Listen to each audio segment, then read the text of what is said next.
Hi, everybody. Welcome to day 30 of 31 days of practices to help supporting you with learning about your nervous system, how to heal your nervous system, how to resource your nervous system. My name's Infinity, and welcome to the School of Emotion. These practices over this month have been to support you in creating a resilient, flexible, and well-resourced nervous system. If you're enjoying the practices, if you found them useful, supportive in some way, please make sure to like, subscribe, and share. Maybe you have friends or family members they'd be supportive for. Please let them know about these practices. And if you'd like to learn more, you can check out my website, schoolofemotion.com, where I have a monthly membership, mentorship, and other programs. So for today's teaching, I'm going to be talking about depersonalizing, detaching yourself from a diagnosis. So I think I was just born this way where I had shit happen. I had problems, from a young age. I was in therapy and I wasn't feeling okay inside myself. But every time I would go to, a therapist or something like that, or I would talk to friends, people would say, like, oh, well, what's your diagnosis? Or did you get a diagnosis? Everyone was kind of looking for the thing that was like the problem with me. And there was something inside me that was like, it just felt off. I have always had this internal calibration of it's not the diagnosis. And it wasn't until after brain surgery did I start to learn about the nervous system and all of the things that a dysregulated nervous system could create that could show up as symptoms. So the westernized medical system likes to label, categorize as these medical conditions and diagnoses. And I understand that for some people, especially when you've been going through years or months living with symptoms or feelings like something was wrong with you, but you didn't know why, that having this diagnosis finally can feel like this just relief and this weight off of your shoulders. And so what I'm saying here is that diagnoses, I don't believe are wrong. I don't believe are bad. But what I have noticed that has happened with people, with my clients, is that there's a part of the identity. There's a part of the personality that starts to attach to the diagnosis, to the symptoms. And when we do that internally in our mind, in our psyche, it becomes us. And so it's really hard to heal something when it is us. And so 3 things that I'll share with you today, and this is like a pretty deep conversation and something to look at all the different ways in your life and your mind, in your relationships and your beliefs that it shows up. But 3 things that have helped me and have helped my clients is changing the way you speak about the label or the diagnosis.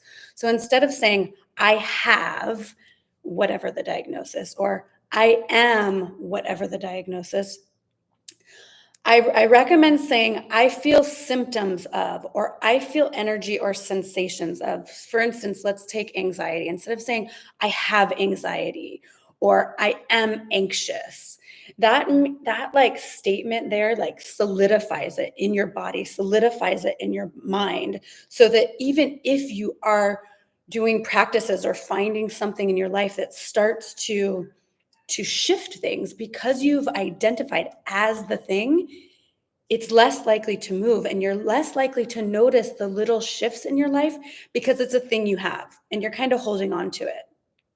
And so instead, I recommend saying, I have sensations in my body, uncomfortable sensations of my body, anxious energy in my body, something like that. So rewording, instead of having it, owning it, it being you in a way that is energy, that is flowing, that can move, that isn't static.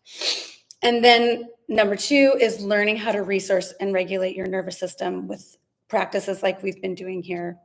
No matter what your label or diagnosis, working with your nervous system will support you mentally, emotionally, and physically. It does not matter. These practices are across the board, good for everyone. Old, young, big, small, no matter what your life looks like, no matter what your experiences have been, they will support you in healing. And then number 3 is committing to a daily dedication of taking care of your nervous system, committing to doing it in a new way, committing to daily practices, committing to when maybe that anxious energy comes up that you're going to do this practice. So committing to shifting the patterns, committing to your nervous system as a way of life. So I could go on about that, but I'm going to move into our practice for today, which is a lymph drainage practice. So lymph drainage is super important as it is a major detox system of your body. It helps your immune system, it helps your nervous system, and it helps your brain. So it helps with inflammation, it helps with movement of toxins in our bodies and moving waste products out. So the lymph system is just under the skin. So all of these things that we're doing today are going to be very light. So the rubbing that we'll do in different spots will be light, and the tapping is really light.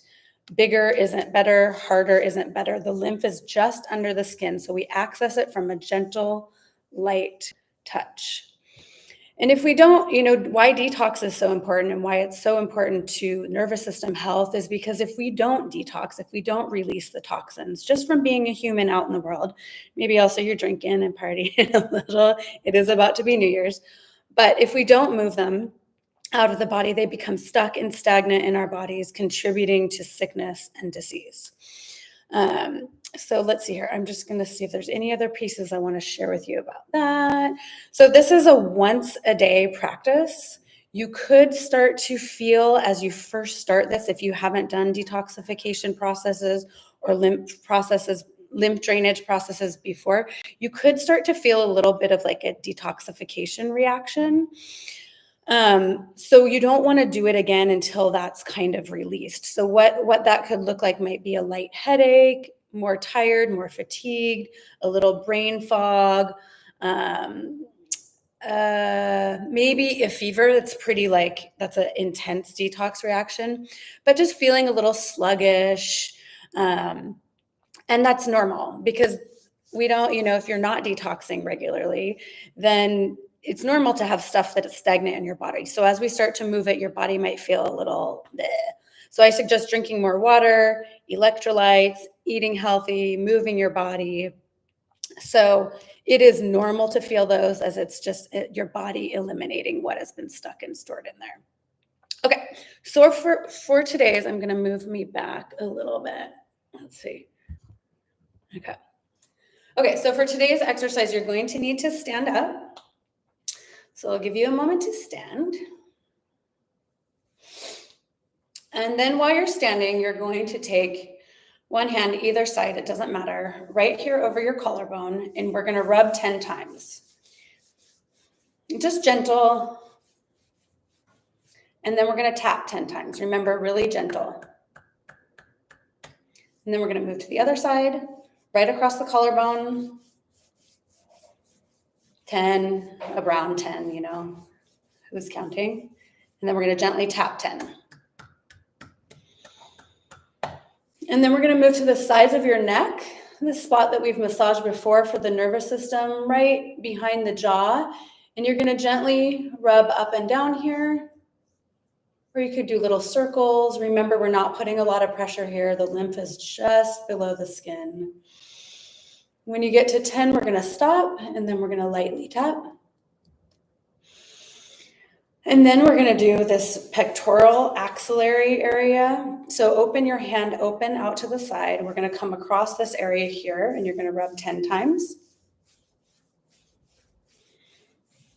And then you're going to tap 10 times. And we're going to move to the other arm, open it, rotate your hand open, massage across here. Remembering to breathe. And then tap 10 times. And then we're going to come to the abdomen. And so you're going to put one hand on your belly button, one hand above, and you're just going to rub here. You can do circles if you want, or side crosses for about 10. And then we're going to tap 10 times. Then we're going to come to the groin. So just right here at the hip crease. So we're going to rub 10 times. And then we're going to tap 10 times. And the last place is behind your knees. You're not going to be able to see mine, so we're going to come down the same 10 rubs behind your knees. And then tap 10 times. And then to end it, because now we've started moving the lymph, we're going to bounce. So not jumping, but just like bouncing, lifting your heels up and down, letting your arms kind of shake. So then we're going to bounce for about 30 seconds to a minute, whatever time you've got. But as you can see, this practice doesn't take very long. Doing it daily will really, really, really help your body detoxify, will help with inflammation, will help your nervous system, your brain, your immune system. And just breathe in here while we bounce.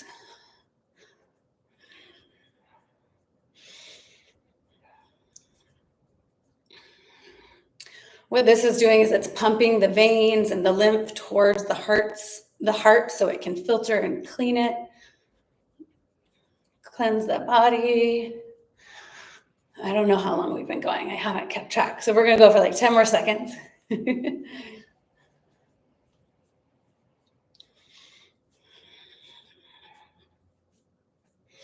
Okay, and slowly come to a pause. I want to thank you so much for joining me. I can't believe it's been 30 days already.